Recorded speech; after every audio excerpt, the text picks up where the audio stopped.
नमस्कार विद्यार्थी मित्रांनो, इयत्ता 10वी गणित भाग 1 या पुस्तकातील मॅथमॅटिक्स पार्ट फर्स्ट स्टँडर्ड 10 या पुस्तकातील आपण अभ्यास 3.2 अभ्यासणार आहोत. अभ्यास 3.2 प्रॅक्टिस सेट 3.2 ह्या आपण मागच्या तासाला प्रॅक्टिस सेट 3.1 अभ्यासलेला आहे. आता आपल्याला ह्या तासाला प्रॅक्टिस सेट 3.2 अभ्यासायचा आहे. आपण लगेच सुरुवात करूया. बघा विद्यार्थी मित्रांनो, आपण सगळ्यांनी हा व्हिडिओ शेवटपर्यंत पाहावा, जेणेकरून आपल्या काही शंका असणार नाहीत. जरी काही आपल्याला शंका असतील तरी पण ह्या शंका दूर होतील, किंवा जरी शंका नसतील तरी आपण हा व्हिडिओ पाहिला तर आपल्याला आणखीन नॉलेज मध्ये भर पडेल. तसंच आपण व्हिडिओ चालू असताना आपण काय आपल्याला प्रश्न देणार आहोत. त्या प्रश्नासाठी 15 सेकंदाचा वेळ तुम्हाला दिला जाईल आणि त्या 15 सेकंदामध्ये तुम्ही उत्तर लिहून ते आपल्याला कमेंट बॉक्स मध्ये कमेंट करायचंय. तर सुरुवात करूया आपण पहिल्या प्रश्नापासून. पहिला प्रश्न बघा, खाली दिलेल्या अंकगणिती श्रेणीतील चौकटीत योग्य संख्या लिहा. Write the correct numbers in the given boxes from the following arithmetic progression. तर खालील याच्यामध्ये आपल्याला योग्य संख्या लिहायच्या आहेत. इथं आपल्याला ए बरोबर लिहिता येईल. ए बरोबरची पहिली संख्या T1 बरोबर ए असं आपण लिहिलेलं होतं. जी पहिली संख्या आहे ती आपल्याला लिहिता आलेली आहे 1. त्यानंतर T2 म्हणजे ए बरोबर 1, ए बरोबर T1 असल्यामुळं इथं आपण थोडी सुद्धा आपली चूक करून घ्यायची नाही. T1 पण 1च आपल्याला मिळणार आहे आणि ए पण एच किंमत आहे. म्हणून आपण कालच्या उदाहरणांमध्ये काय अभ्यास होतो, T1 बरोबर ए असा अभ्यास होत होतो. आता इथं T2 बरोबर आपल्याला 8 मिळेल. आपण तिथं 8 लिहूया. तसं T3 बरोबर आपल्याला काय मिळते 15. तर T3 च्या जागी 15 आपल्याला लिहिता येईल. आणि मग आपल्याला काय किमती मिळाली बघा, ए बरोबर 1, T1 बरोबर सुद्धा 1च. ए आणि T1 ही किंमत सारखीच असते. T2 बरोबर 8 आणि T3 बरोबर 15, T4 बरोबर 22 मिळेल. तर ह्याच्यावरून आपल्याला काय करायचं, साधारण फरक काढायचा आहे बघा. तर तुम्ही हा साधारण फरक मला 15 सेकंदात सांगायचा आहे. तुमची वेळ सुरू होते आत्ता.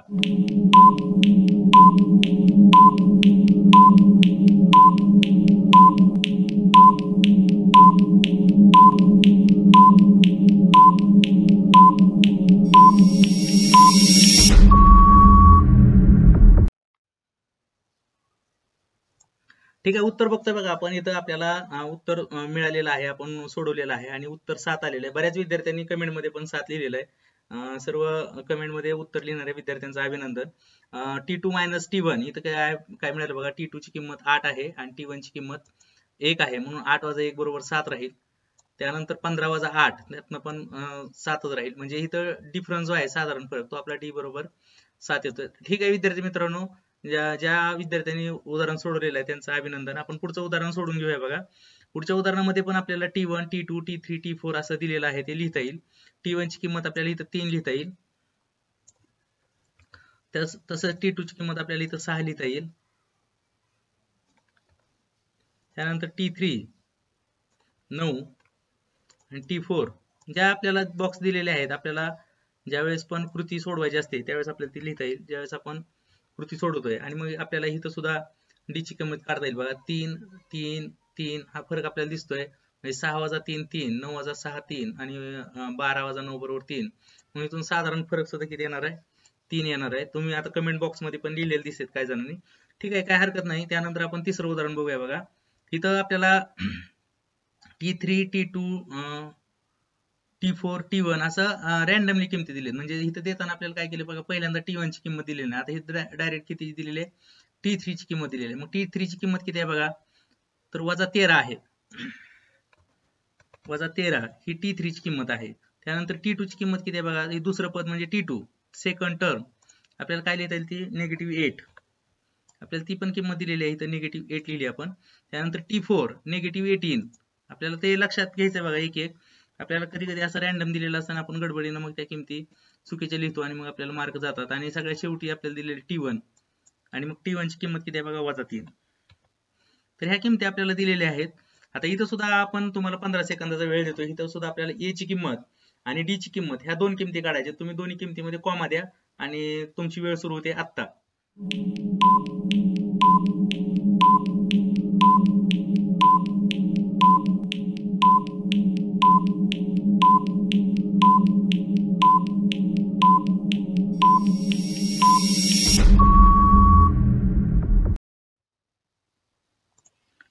बऱ्याच विद्यार्थ्यांनी उत्तर बरोबर सोडवलेलं बघा. आपल्याला T2 - T1 ची किंमत इथं दिसते, आपण सोडवलेली आहे. ती किती आलेली आहे बघा, -5. तुम्ही सुद्धा -5 अशीच किंमत सोडवलेली आहे काही विद्यार्थ्यांनी.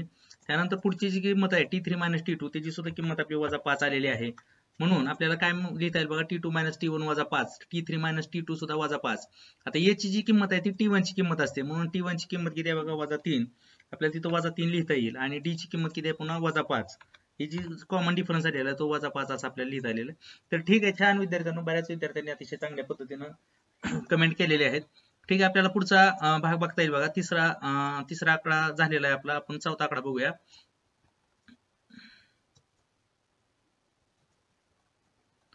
चौथ्या आकड्यामध्ये 70, 60, 50, 40 असं दिलेलं आहे. इथं T1, T2, T3 असं लिहिता येईल. आणि A आणि D म्हणजे A म्हणजे पहिले पद आणि D म्हणजे साधारण फरक, हा आपल्याला काढता येईल बघा. T1 ची किंमत किती दिलेली आहे आपल्याला, T1 ची किंमत इथे लिहिता येईल. जे बॉक्स दिलेले आहेत हे आपण कृती का सोडवायची असते बघा, आपल्याला प्रॅक्टिस व्हावी उदाहरणाची, आणि आपल्याला एकदा का प्रॅक्टिस झाली की आपली उदाहरणं चुकणार नाहीत, म्हणून आपण हे प्रॅक्टिस दिलेली असते पुस्तकात सुद्धा. T1 बरोबर 70 आहे. T2 बरोबर आपल्याला काय लिहिता येईल बघा, 60 आहे. T2 ची किंमत 60 आहे. त्यानंतर T3 ची किंमत 50 आहे. तर T1, T2 आणि T3 असं दिलेलं आहे. आपल्याला काय करता येईल बघा, A ची किंमत म्हणलं तर किती येणार आहे, जे T1 असते त्याची A ची किंमत असते. इथं आपल्याला काहीच अडचण येणार आहे, A ची किंमत आपल्याला 70 मिळेल. विद्यार्थी मित्रांनो, ज्यावेळेस मी इथं उदाहरण सोडवतो त्यावेळेस सुद्धा तुम्ही कमेंट बॉक्स मध्ये सोडवलं तरी पण चालेल, जरी तुम्ही उत्तर दिली तरी पण चालतील, काही हरकत नाही. एक्सप्लेनेशन जरी नसलं तरी पण तुम्ही A ची किंमत, D ची किंमत असं लिहू शकता. A = D = काही हरकत नाही. ज्यावेळेस तुम्हाला सोडवायला सांगितलं असेल त्यावेळेस पण ठीकच आहे, पण तुम्ही जरी सोडवलं तरी तुमचं अजून एकदा रिव्हिजन होऊन जाईल. ठीक आहे, काय हरकत नाही. आपण डिफरन्स बघूया बघा. इथं डिफरन्स काढताना आपण काय फॉर्म्युला वापरत असतो, T2 - T1 चा फॉर्म्युला आपल्याला वापरता येईल. म्हणून T2 - T1 बरोबर काय लिहिता येईल बघा, T2 - T1. T2 ची किंमत किती आहे, 60 आहे, लिहिली 60, वजा T1 ची किंमत किती आहे, 70 आहे. आता इथं मोठ्या अंकातून लहान अंक वजा करायचा आहे. आपण काय करतो बघा, मोठ्या अंकातून लहान अंकातून मोठ्या अंक वजा करत असताना प्रत्यक्षात मोठ्या अंकातून लहान अंक वजा करतो, पण चिन्ह मात्र काय करतो, मोठ्या संख्येस देतो. आपण काय म्हणलेलं होतं की मोठ्या व्यक्तीला जसं घरात मान देतो तसं चिन्हासाठी मोठ्या संख्येला मान द्यायचा. म्हणून आपल्याला D ची जी किंमत आहे, डिफरन्स, साधारण फरक, तो काय आलेला दिसतो बघा, -10 हा आपला साधारण फरक आलेला दिसतो. तर विद्यार्थी मित्रांनो, पहिल्या प्रश्नातले हे साधारणतः आपल्याला 4 आकडे अशा पद्धतीने सोडवता येतील. ठीक आहे, बघा आपण दुसरा प्रश्न सोडवायला सुरुवात करूया. बरेच विद्यार्थी कमेंट मध्ये उत्तर लिहित आहेत, चांगली गोष्ट आहे. आपण जसं उत्तर लिहिल तसं आपल्याला लक्षात घेता येईल काही गोष्टी आहेत त्या. ठीक आहे, त्यानंतर decide whether the following sequence is an arithmetic progression, if so then find the 20th term of an arithmetic progression. आपल्याला दिलेली जी क्रमिका आहे ती अंकगणिती श्रेणी आहे का, हे आधी आपल्याला ठरवायचं आहे. आणि जर ती अंकगणिती श्रेणी असेल तर तिचं 20वे पद काढायचंय. Find the 20th term of the given arithmetic progression.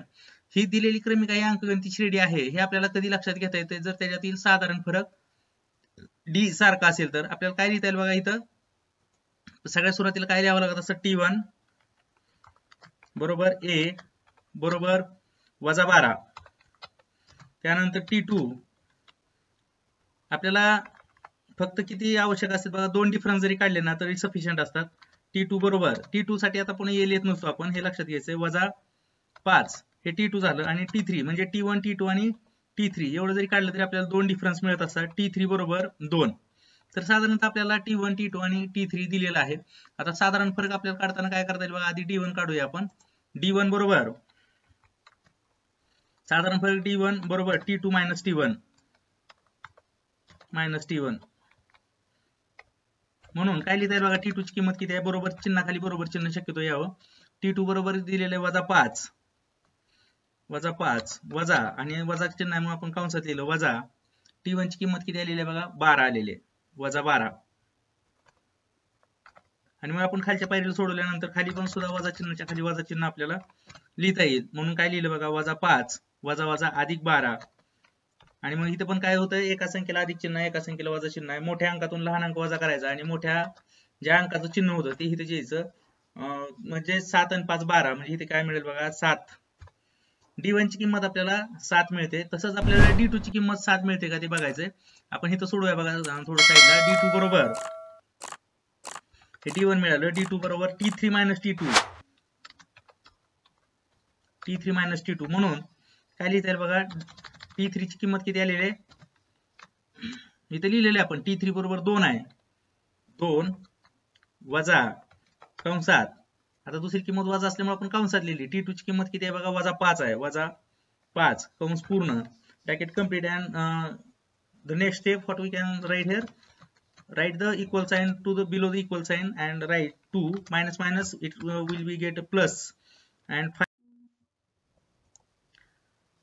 ठीक आहे. D2 बरोबर काय येईल बघा, आपण इथे लिहूया बरोबर चिन्हाच्या खाली बरोबर चिन्ह, write equal sign below the equal and what we get 2 + 5 is equal to 7. So what we get, let us see here, D1 is equal to 7 and D2 also is equal to 7. So 7. So what we can write here, आपल्याला काय लिहिता येईल बघा, D1 is equal to D2. D1 is equal to D2. Therefore the given sequence is an arithmetic progression. Therefore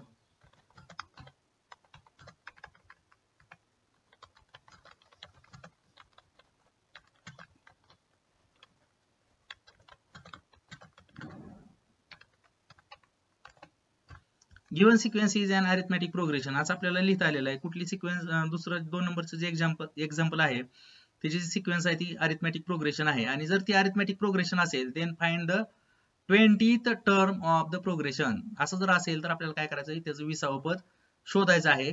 ठीक आहे, आपण हे 20वे पद जे शोधणार आहोत ते आपण काय करूया बघा, वर्डच्या पेजवर घेऊया, त्यामुळे आपल्याला व्यवस्थित दिसेल. इथं जास्त असं होण्यापेक्षा, कन्फ्युजन होण्यापेक्षा आपण काय करूया, वर्डच्या पेजवर घेऊया. ठीक आहे, वर्डच्या पेजवर घेऊया लगेच. ठीक आहे मित्रांनो, आपण इथं वर्ड पेजवरती उदाहरण घेतलेलं आहे. जसं लिहिलेलं आहे, decide whether the following sequence is an arithmetic progression. If so find the 20th term of the progression. Here we have been given the sequence -12, -5, 2, 9, 16, 23, 30 dash dash dash. So what we are going to find, or what we have been already find, D is equal to 7. This value is already we have been find. What do we know? Let us see here. T1 is equal to A is equal to -12. T2 is equal to -5. T3 is equal to 2. From this given data we have been find D is equal to 7. What they have been asked, let us see. If so, find 20th term. It means T20. What we are going to find here? 20th term. Let us see what they have been given us. T1 is equal to A is equal to -12. T2 is equal to -5. T3 is equal to 2. So T20 we are just going to find. They have been given to find T20, 20th term. Therefore the value of n becomes 20 and we have been already find D is equal to 7. This is our basic formula to find Tn. This is our basic formula to find Tn. Here n also on the base, at the base of the T. So just change the n as a base. So what we get, Tn is equal to A plus n minus 1 into D. This is our basic formula. And now just we are going to substitute the value.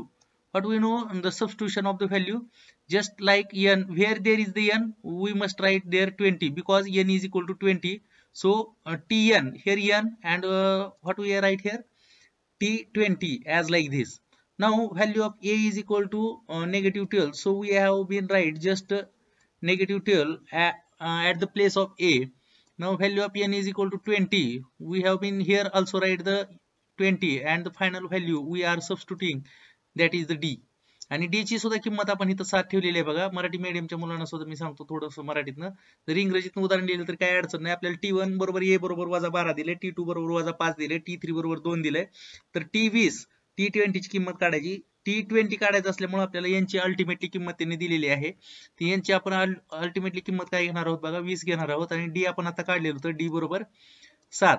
तर विद्यार्थी मित्रांनो, फक्त ह्या किमती आपल्याला काय करायचं, substitute करायचे. आपला जो बेसिक फॉर्म्युला आहे फाइंड द nth टर्म, nवे पद काढण्याचा आपला मूळ फॉर्म्युला काय बघा, Tn बरोबर A अधिक n वजा 1 गुणिले D. हा आपला बेसिक फॉर्म्युला आहे. आपल्याला फक्त ह्या प्रकरणात 4च फॉर्म्युले आहेत आणि फक्त ते 4च फॉर्म्युले आपल्याला अभ्यासायचे. ते तुम्हाला 4 फॉर्म्युले आपण लिहून देऊया जसे येतील तसे, आणि त्याचं संग्रहित करून ठेवा तुम्ही आणि त्याचा उपयोग तुम्हाला होईल.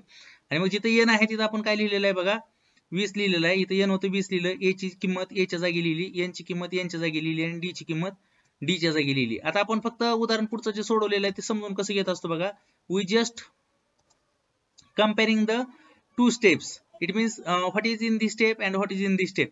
म्हणजे पहिल्या पायरीत काय आहे आणि दुसऱ्या पायरीत काय आहे आणि त्यातला जो बदल आहे तो बदल अभ्यासणे म्हणजे गणितातील पायऱ्या अभ्यासणे असा असतो. म्हणजे तुम्हाला जर गणित शिकायचं असेल ऍज अ सेल्फ स्टडी सुद्धा, तर तुम्ही फक्त काय करायचं असते की त्या दोन पायऱ्यांमध्ये फरक काय आहे, तर ह्या पायऱ्यामध्ये काय दिसत हे आपल्याला चल लिहिलेले आहेत आणि त्यांच्या जागी आपण ह्या पायऱ्यात किमती ठेवलेल्या आहेत. त्याच्यानंतरच्या पायरीत काय केलं बघा, फक्त आपण हा कंस सोडवलेला आहे 19 वजा 1 म्हणजे इथं फक्त किती आलेलं 20 वजा 1 सॉरी 20 वजा 1 म्हणजे 19 आलेला आहे. त्या पुढच्या पायरीत काय केलं, फक्त याचा गुणाकार केलेला आहे 19 गुणिले 7 बरोबर 133 आणि ह्या शेवटच्या पायरीत काय केली आपण ह्यांची वजाबाकी केली 133 मधून 12 गेली 121. तर विद्यार्थी मित्रांनो अशा पद्धतीने आपल्याला T20 ची जी किंमत आहे ती किती आलेली आहे बघा 1 to 1 म्हणजे 121 आलेली आहे. ठीक आहे, काय हरकत नाही, आपण पुढचं उदाहरण बघूया. Given arithmetic progression 12, 16, 20, 24, find the 24th term of the given progression. तर ह्यातली काय करायचं आपल्याला बघा 24वा पद काढायचंय. आपल्याला दिलेलं पहिलं पद आहे, दुसरं आहे आणि ऑलरेडी काय सांगितलेलं आहे गिव्हन अरिथमॅटिक प्रोग्रेशन, दिलेली क्रमिका ही अंकगणित श्रेणी आहे ऑलरेडी सांगितलेलं आहे. गिव्हन अरिथमॅटिक प्रोग्रेशन इथं वर आपल्याला सांगितलं नव्हतं, आपल्याला काय करायचं होतं डिसाईड करायचं होतं, आधी आहे का ते शोधायचं होतं आणि नंतर काय करायचं होतं आपल्याला ते सोडवायचं होतं T20 काढायचं होतं. पण इथं मात्र काय दिलेलं already they have been given that is the given sequence is an arithmetic progression. म्हणजे ऑलरेडी त्यांनी काय सांगितले की दिलेली जी क्रमिका आहे ती अंकगणिती श्रेणी आहे. दिलेली अंकगणिती श्रेणी 12, 16, 20, 24 डॅश डॅश डॅश आहे. या श्रेणीचे 24वे पद काढा. तर आपल्याला काय करायचं, ह्या श्रेणीचं 24वं पद काढायचं. आपल्याला ऑलरेडी श्रेणी दिलेली असल्यामुळे काही अडचण नाही. आपण हे उदाहरण सुद्धा वर्ड पेज वरती घेऊन सोडवण्याचा प्रयत्न करूया. आपण लगेच वर्ड पेज वर घेऊया.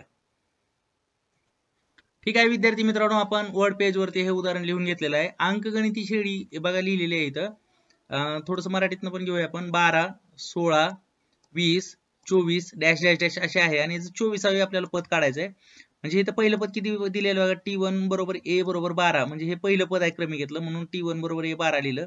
हे दुसरं पद आहे 16, आपण हे दुसरं पद लिहिलेलं आहे आणि हे तिसरं पद आहे 20. आपल्याला 3 पद सुद्धा भरपूर होतात. इथं मात्र आपल्याला काय करायचंय बघा 24वा पद काढायचं म्हणून T24 बरोबर क्वेश्चन मार्क लिहिलेलं. T24 बरोबर किती आणि अल्टिमेटली आपण Tn ची किंमत किती होणार आहे इथं 24 होणार आहे. आता इथं आपल्याला किंमत कोणाची काढावी लागेल बघा, D ची किंमत दिलेली नाही, आपल्याला D ची किंमत काढावी लागेल आणि D ची किंमत आपण कशी काढतो त्याच पद्धतीने आपल्याला काढायची आहे. आपण इथं सोडवूया बघा वर्डवर, तुमच्या समक्ष ते काढलं तर तुम्हाला आणखीन ते समजायला सोपं होत असतं म्हणून आपण शक्यतो अशी किंमत काढत असतो. हे आपण ऑलरेडी एक्झाम्पल सोडवलेलं आहे. तुम्हाला फक्त जसं जसं स्टेप येतील तसं आपण सांगायचा प्रयत्न करूया. आपल्याला D1 ची किंमत D1 आपण इथं सुद्धा 1 कसं आहे माहिती आहे का, ऑन द बेस आहे म्हणजे पाया, आपण त्याला म्हणतो पाया म्हणत असतो आणि घातांक म्हणलं तर डोक्यावर लिहायचा आणि बेस म्हणलं तर खाली लिहायचं. म्हणजे D1 लिहिताना आपण असं लिहिलं पाहिजे. आपल्याला ते इथं लिहिता येतं वर्ड मध्ये म्हणून आपण ते लिहिलेलं आहे. D1 is equal to T2 minus T1. आता T2 इथं दिलेलं आहे बघा, T2 as it is copy करून लिहिता येईल आपल्याला म्हणजे आपल्याला जास्त कष्ट पडणार नाही. T2 मायनस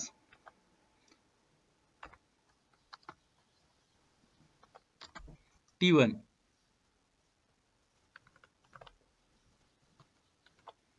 आणि मग D1 ची किंमत कशी मिळेल बघा, बरोबर चिन्हाच्या खाली बरोबर चिन्ह. सगळ्यात बऱ्याच वेळेस आपण ह्या गोष्टी लक्षात घेतल्या पाहिजे की आपण लिहित असताना बरोबर चिन्हाच्या खाली बरोबर चिन्ह घ्यायचंय आणि मग आपल्याला जे उदाहरण आहे ते आपल्याला व्यवस्थित दिसत असतं.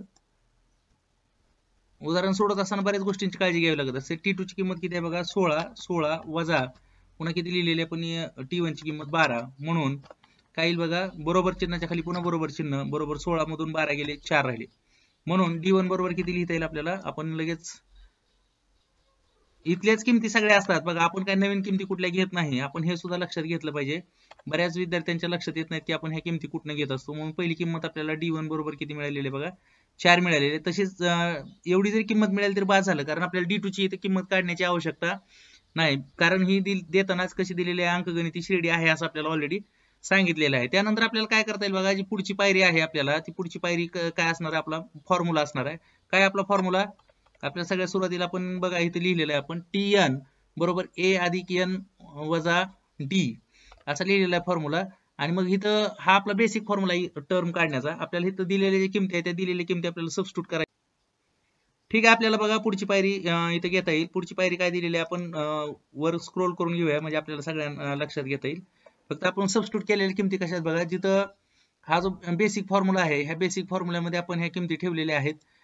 Tn बरोबर A plus N minus 1 into D. D ची किंमत 4 आहे. Tn म्हणजे आपल्याला T किती काढायचं आता आपण ती कॉपी जी चेंज आहे ते किमती चेंज करू बघा. इथं 24 काढायचं. आपण मागाचं जे उदाहरण आहे ते ॲज इट इज घेतलं होतं कॉपी करून. 24 याची किंमत ठेवायची. याची किंमत किती आता इथं 12 आहे. फक्त इथं वजा चिन्ह जरी काढलं तरी चालणार आहे आपल्याला. 12 आहे. त्यानंतर n किती काढायचं आपल्याला 24 आहे. म्हणजे एक उदाहरण आपल्याला सोडवता आले की सगळी सोडवता येतात हे आपल्याला ह्याच्यावरून लक्षात घेता येईल. 24 वजा 1 आणि डी ची किंमत किती आलेली आहे 4. आता पुढच्या उदाहरणात पण आपण काय करतोय बघा 24 किंवा आपण हे डिलीट करून टाकूया म्हणजे तुमच्या समक्ष ते सोडवता येईल. T24 यांची किंमत 24 ठेवली आपण, a ची किंमत 12 ठेवली, n ची किंमत पुन्हा 24 ठेवली, वजा 1 गुणिले 4. आता इथं काय करतो बघा कंस काय करत असतो आधी सोडवायचा असतो. कंस म्हणतो मला आधी सोडवा. नेहमी लक्षात ठेवायचं कंसाचं वाक्य. कंस काय म्हणत असतो मला आधी सोडवा. मग आपण काय करतो बघा ह्याच्या पुढच्या पायरीमध्ये कंस सोडून घेतोय. म्हणजे 24 वजा 1 बरोबर किती येईल 23. त्यानंतर त्याच्या खालच्या पायरीमध्ये काय करता येईल बघा 23 गुणिले 4 म्हणजे किती यायला बघा 23 चोक 92. आपल्याला पाडे जर येत नसतील तर आपण गुणाकार पण करू शकतो. म्हणून ह्यांचा दोघांचा गुणाकार किती आपल्याला इथे लिहिता येईल 92 लिहिता येईल. त्यानंतर खालच्या पायरीमध्ये काय लिहिता येईल बघा 92 अधिक 12 म्हणजे किती येईल बघा त्यांची बेरीज 92 आणि 2 आणि 2 4 आणि 9 1 10 म्हणजे 104. आपल्याला हे बेरजा वगैरे येत असतात आपण ते लिहू शकतो पटकन. तर साधारणतः आपल्याला काय मिळेल बघा T24 बरोबर 104. तर अशा पद्धतीने आपल्याला T24 ची किंमत इथं मिळालेली आहे. T24 बरोबर आपल्याला किती मिळतंय 104 मिळतंय. आपण ते लिहिलेलं आहे T24 बरोबर. आपण दिलेलं उदाहरण आणखीन एकदा बघूया बघा. दिलेली अंकगणित श्रेणी 12 16 20 24 आहे आणि आपल्याला 24वा पद काढायचं होतं म्हणून आपण T1 लिहिलं. इथं ऑलरेडी अंकगणित श्रेणी दिलेली असल्यामुळे D1 आणि D2 काढायची आवश्यकता नाही. फक्त एक डिफरन्स काढला तरी आपल्याला सफिशियंट आहे. साधारण फरक आपण त्याला म्हणतो. D म्हणून जरी लिहिलं तरी पण इथं काय हरकत नाही. आपल्याला काय दिलेलं आहे त्याच्यावर बरंच उदाहरणासाठी डिपेंड राहत असं. त्यानंतर आपला जो फॉर्म्युला आहे basic formula to find the term nth term तो काय Tn बरोबर a + n - 1 * d. लक्षात घ्यायचं आपण हा फॉर्म्युला विसरायचा नाही. हा फॉर्म्युला आपल्याला पाहिजे. ह्या पुस्तकात फक्त 4च फॉर्म्युले आहेत Tn चे 2 आणि Sn चे 2. तर आपण दोन्ही फॉर्म्युले तुम्हाला पण नंतर क्युम्युलेट करून देऊया. Tn बरोबर a + n - 1 * d आणि मग आपण किमती ठेवल्या आणि आपल्याला फायनल आन्सर काय मिळालेला आहे बघा 104 असं आपल्याला फायनल आन्सर मिळालेला आहे. तर आपले 104 हे फायनल आन्सर असेल. ठीक आहे आपण पुढचं उदाहरण बघूया. ठीक आहे विद्यार्थी मित्रांनो आपण पुढचं उदाहरण बघूया. Find the 19th term of the following arithmetic progression 7 13 19 and 25. Marathi माध्यमाच्या पुस्तकात पण बघा आपण खालील अंकगणित श्रेणीचे 19वे पद काढा 7 13 19 25 डॅश डॅश डॅश अशी आपल्याला क्रमिका दिलेली आहे. ही क्रमिकेचं उदाहरण आपण हे पण उदाहरण वर्ड पेज वर घेऊया. मी पण सोडत असताना तुम्ही पण जर सोडवलं आणि कमेंट मध्ये जर कमेंट लिहिल्या तरी पण काही हरकत नाही.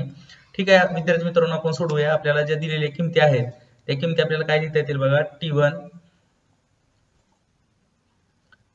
विद्यार्थी मित्रांनो आपण हे उदाहरण वर्ड पेज वर लिहून घेतलेलं आहे. खालील अंकगणित श्रेणीचे 19वे पद काढा.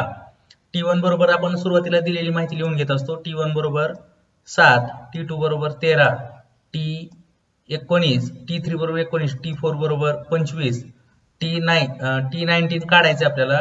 T19 काढायचं असल्यामुळे 19 काढायचं असल्यामुळे यांची किंमत अल्टिमेटली 19 होणार आहे.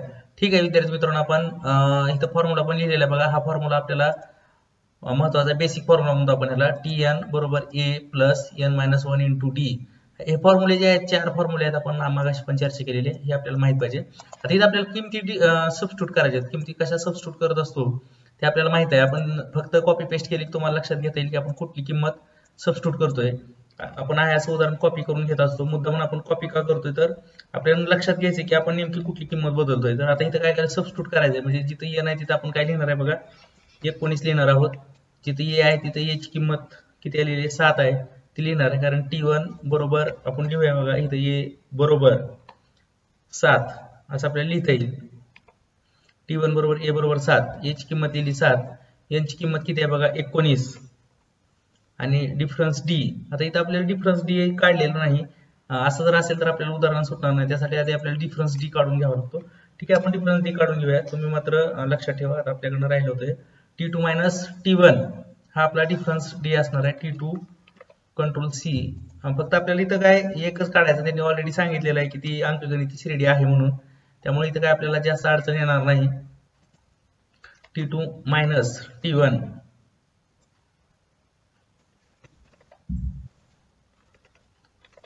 डी बरोबर पण लिहूया आपण, म्हणजे आपल्याला काही अडचण येणार नाही. डी बरोबर T2 मायनस T1 बरोबर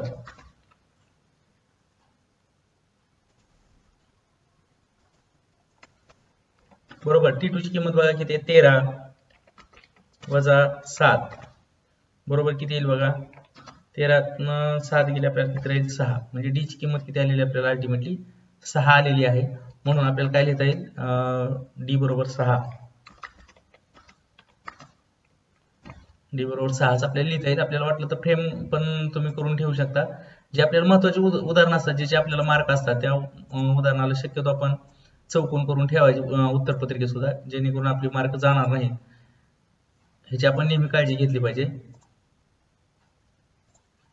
ठीक आहे, तर आपल्याला डी बरोबर 6 इथं मिळालेलं आहे, आपण त्याला फ्रेम केलेले आहे. मग आता इथं डी ची किंमत आपल्याला सबस्टिट्यूट करता येईल. जर डी ची किंमत आपल्याला सबस्टिट्यूट करता आली नाही, मग आपल्याला हे लक्षात आलं की आपली डी ची किंमत काढायची राहिली आणि आपण पुन्हा ती काढलेली आहे. ठीक आहे, काय हरकत नाही. आपल्याला खालच्या पायरीमध्ये बघा आपल्याला काय करता येईल. आता ह्या पायरीत आपण किमती सबस्टिट्यूट केलेली होती. आता ह्या पायरीत आपण काय करतो बघा, जे काही आहे आपल्याला काय माहिती आहे की कंस म्हणतो मला आधी सोडवा, म्हणून आपण काय करायचं, कंस आधी सोडवायचा. 19 मधून 1 गेले खाली किती राहतील बघा, 18 राहतील. साधी वजाबाकी आहे, आपण 5वी 6वीच्या मुलांना सुद्धा ती वजाबाकी करता येते. म्हणजे ह्या पायरीमध्ये आपल्याला वजाबाकी करता येईल. त्याच्या खालच्या पायरीमध्ये काय करता येईल बघा, 18 गुणिले 6. 18 गुणिले 6 आपल्या सगळ्यांना माहित आहे किती, 18 गुणिले 6 चा गुणाकार, तर तो लिहायचा 108 108. आणि 108 मध्ये आपण काय मिसळणार, साधी बेरीज आहे इथं सुद्धा बघा. आपण कॉपी बघा कशी करतोय आणि इथं कसं ते उदाहरण येतंय ते आपल्या लक्षात घेता पाहिजे. 108 अधिक 7 बरोबर 115 115. तर विद्यार्थी मित्रांनो, आपल्याला जी किंमत काढायला सांगितली होती T19, त्या T19 ची किंमत आपल्याला किती आलेली आहे बघा, 115 आलेली आहे. म्हणून आपल्याला लिहिता येईल की दिलेल्या क्रमिकेची T19 बरोबर 115 अशी आपल्याला किंमत लिहिता येईल. तर विद्यार्थी मित्रांनो, अशा पद्धतीने आपल्याला हे उदाहरण सोडवता येणार आहे. पुढचं उदाहरण बघूया आपण. पुढचं उदाहरण बघा आपल्याला काय दिलेलं आहे, एका अंकगणिती श्रेणीचे 27वे पद काढा. इथे आपल्याला 27वे पद काढायचं आहे. तर विद्यार्थी मित्रांनो, ह्या प्रश्नाचं उत्तर तुम्ही सोडवायचं आहे आणि मला 27वे पद किती येतंय ते कमेंट बॉक्स मध्ये लिहायचंय आणि तुमची वेळ सुरू होते आत्ता.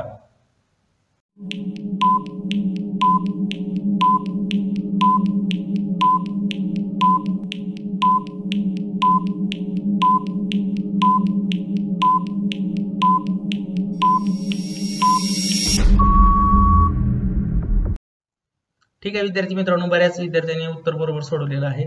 आपण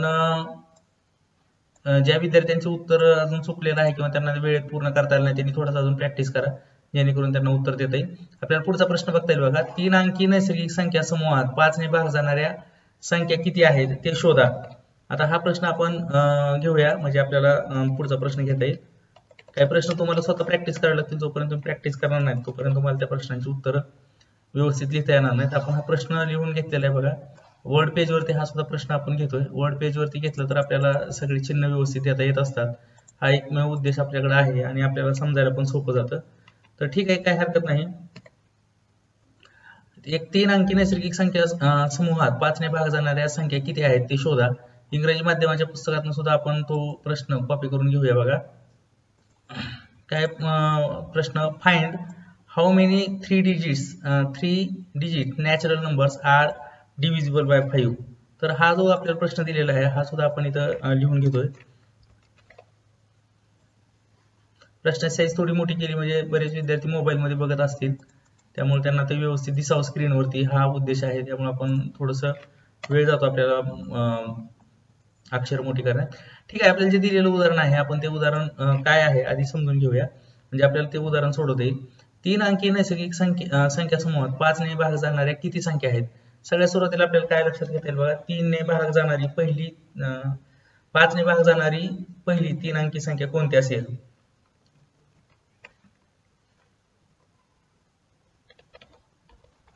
फर्स्ट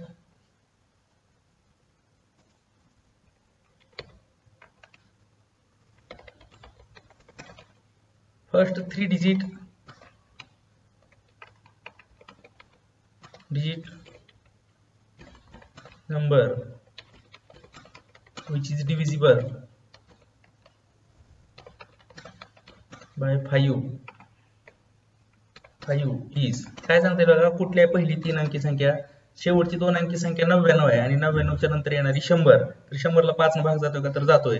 म्हणून divisible by 5 is equal to 100, म्हणजे ती कुठली असेल संख्या 5 ने भाग जाणारी, 100 ही पहिली 5 ने भाग जाणारी संख्या आहे.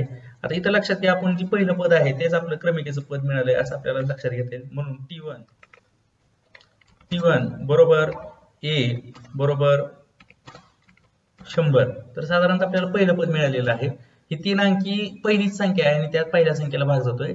मग आता आपण काय करायचं असतं बघा, शेवटचं पद कसं आपल्याला शोधता येईल, तर पहिली 4 अंकी संख्या शोधायची. जसं पहिली 3 अंकी संख्या 100 आहे, तशी पहिली 4 अंकी संख्या सांगता येईल कोणाला, तर 1000 आहे.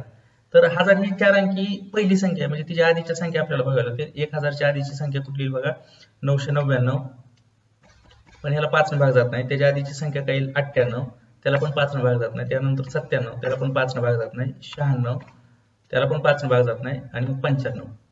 तर इथं काय लक्षात घेता येईल आपल्याला, 5 ने भाग जाणारी संख्या आहे आणि ही 3 अंकी मोठ्यात मोठी संख्या आहे. म्हणून आपण ह्याला काय म्हणलेलं असतं, TN, शेवटची जी पद असतं त्याला nth टर्म किंवा शेवटचे पद असं म्हणतो. म्हणून TN दिलेलं आपल्याला 995. आणि मग इथं आपल्याला काढायचंय काय बघा, इथं आपल्याला काय काढायचं असतं, तर n ची किंमत काढायची असते. त्याला जे दिलेलं आहे त्यातनं n बरोबर n काढायचं. म्हणून n बरोबर आपल्याला काय घेता येईल बघा, क्वेश्चन मार्क. तर इथे n ची किंमत काढायची. आपला जो फॉर्म्युला आहे तो आता याचा आधीचा जो फॉर्म्युला होता तोच फॉर्म्युला आपल्याला वापरावा लागणार आहे. TN चाच आपण जो वापरलेला आहे. आपण ते सांगितले की फॉर्म्युले कमी आहेत या प्रकरणात, त्यामुळे हे प्रकरण अतिशय सोपं आहे. TN बरोबर A + n - 1 इंटू D हा फॉर्म्युला आहे, सोपा फॉर्म्युला आहे. आता ह्याच्यात आपल्याला काय काय दिलेलं आहे बघा, TN दिलेला आहे, A दिलेला आहे, n काढायचं आणि D दिलेलं नाही. तर D आपल्याला इथं काय घेता येत असतं बघा, प्रत्येक पदाला 5 ने भाग जाणार आहे. म्हणून आपल्याला D ची किंमत लिहिता येईल, D बरोबर 5, कारण कॉमन डिफरन्स इथं काय येणार आहे, 5 येईल. D बरोबर 5. आता इथं फक्त आपल्याला ह्या गोष्टी लक्षात आल्या ना, कोणत्या गोष्टी लक्षात इथं घेणं महत्वाचं आहे बघा. पहिली 3 अंकी संख्या कोणती की जिला 5 ने भाग जातोय, आणि शेवटची 3 अंकी संख्या कोणती की तिला पण 5 ने भाग जातोय. अशा जर आपल्याला संख्या मिळाल्या, म्हणजे जी पहिली संख्या असते तिला आपण T1 म्हणलं आणि जी शेवटची संख्या तिला आपण TN म्हणलं, ह्यांच्यातला कॉमन डिफरन्स आणि फक्त एकच किंमत राहते, ती म्हणजे सूत्रातील n ची किंमत. आपण काय करूया बघा, ह्या ज्या किमती आहेत ह्या किमती सूत्रामध्ये ठेवूया. आपण किमती सूत्रामध्ये ठेवल्या तर लगेच आपल्याला हे उदाहरण सोडवता येईल. किमती सूत्रात ठेवताना आपण मगासारखं काय करायचं बघा, कॉपी करायचं आणि मी पेस्ट करतो, म्हणजे ऍज इट इज खाली लिहिलेलं असतं. फक्त आपण काय करतोय बघा, कुठे ती किंमत बदलायची ते लक्षात घ्यायचं. TN ची किंमत आपल्याला ऑलरेडी दिली, म्हणजे मिळवलेली आहे आपण 995, त्याच्या जागी 995 लिहिलं. A ची किंमत पण आपण दिलेली आहे, मिळवलेली आहे, वर लिहिलेलं आहे 100. n ची किंमत काढायची आणि D ची किंमत सुद्धा आपल्याला माहिती आहे किती आहे, 5. तर साधारणतः आपल्याला अशा किमती आलेल्या आहेत. म्हणून आता काय करता येईल बघा, 995 वजा काय लिहिता येईल, वजा इकडे 100 अधिक आहे, इकडे आल्यावर काय झालं, वजा झालं, वजा 100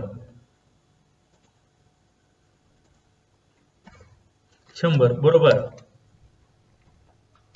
इथं काय राहिलं बघा, कंसातलं आहे असाच कंस राहिलेला आहे. n आपण ते तसं ठेवलेलं, फक्त आपण 100चं पक्षांतर केलेलं दिसतंय आपल्याला. इकडे घेतलं, आता 895 मधून 100 गेले, किती लिहिता येईल बघा. मी आणखीन एकदा तशीच पायरी कॉपी करतो, फक्त जो बदल आहे तोच बदल फक्त मी लिहिणार आहे. 995 मधून 100 गेलं तर किती राहणार आहे बघा, 895. आपल्याला साधी वजाबाकी आहे, कोणाला पण सांगता येईल 895. आता इथं 5 इकडे गुणले दिसते, इकडे आल्यानंतर 5 काय होणार आहे बघा, भागिले होणार आहे. आपण घेऊया इकडल्या बाजूला 5, त्यासाठी आपल्याला अपूर्णांक घ्यावा लागेल. अपूर्णांकासाठी आपण डिझाईन घेतोय, डिझाईन मधून अपूर्णांक घेतला, ठीक आहे. अपूर्णांक घेतलेला आहे बघा इथं, आणि मग आपल्याला ती किंमत घेता येईल. कॉपी करून घेऊया आपल्याला जिथं पाहिजे तिथं.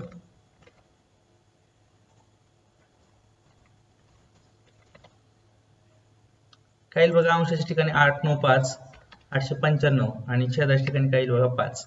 हे 5 कुठून आलेलं आहे, इकडलं गुणले होतं, ते इकडे आल्यानंतर भागिले झालेलं आहे. बरोबर, बरोबर चिन्ह ठेवून आणि इकडे काय कंसातलं ऍज इट इज n - 1. एका पायरीत आपण फक्त एकच पदाचं पक्षांतर करतोय, हे लक्षात घ्यायचं, गडबड करायची नाही. आणि मग आपल्याला कसं सोडवता येईल बघा, 5 ने भाग घालवल्यानंतर काय मिळेल, 5 1 5, खाली उरले 3. इथं आपल्याला भाग घालवता येईल पेनच्या सहाय्यानं, 5 1 5 आणि इथं काय लिहिता आलं बघा, थोडस पेन बारीक करूया आपण. इथं 5 1 5 करून लिहूया.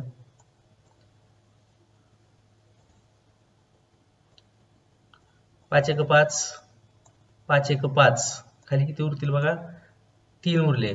5 7 35 खाली उरले 4 आणि पुन्हा 5 9 45. म्हणजे इथं किती राहील बघा, आपण जर बघितलं तर 179. ह्यांचा भाग किती बसतोय बघा, 179 चा बसतोय. 1 7 9 1 7 9 बरोबर n वजा 1.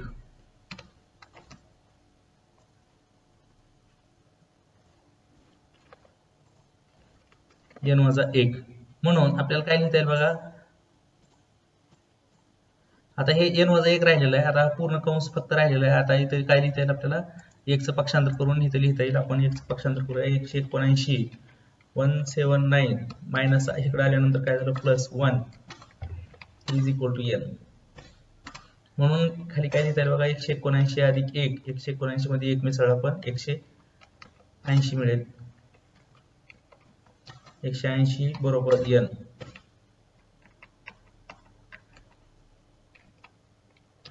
बरोबर n. म्हणून आपल्याला जी n ची किंमत काढायची होती, ती n ची किंमत इथे विचारलेली होती की आपल्याला n बरोबर किती, तर आपल्याला n बरोबर मिळालेलं आहे. आणि म्हणून आपण त्याला चौकोन करून लिहिता येईल की म्हणून n बरोबर 180. तर एक खाली वाक्यात विधानात लिहिता येईल. म्हणून 1 ते 100 पर्यंत 1000 पर्यंत किंवा 5 ने भाग जाणाऱ्या संख्या आहेत, त्यामध्ये 180 संख्या अशा असतील की त्या 3 अंकी संख्या असतील की त्यांना 5 ने भाग जातोय. तर ठीक आहे विद्यार्थी मित्रांनो, तर साधारणपणे आपल्याला हे उदाहरण इथं सोडवता आलेलं आहे.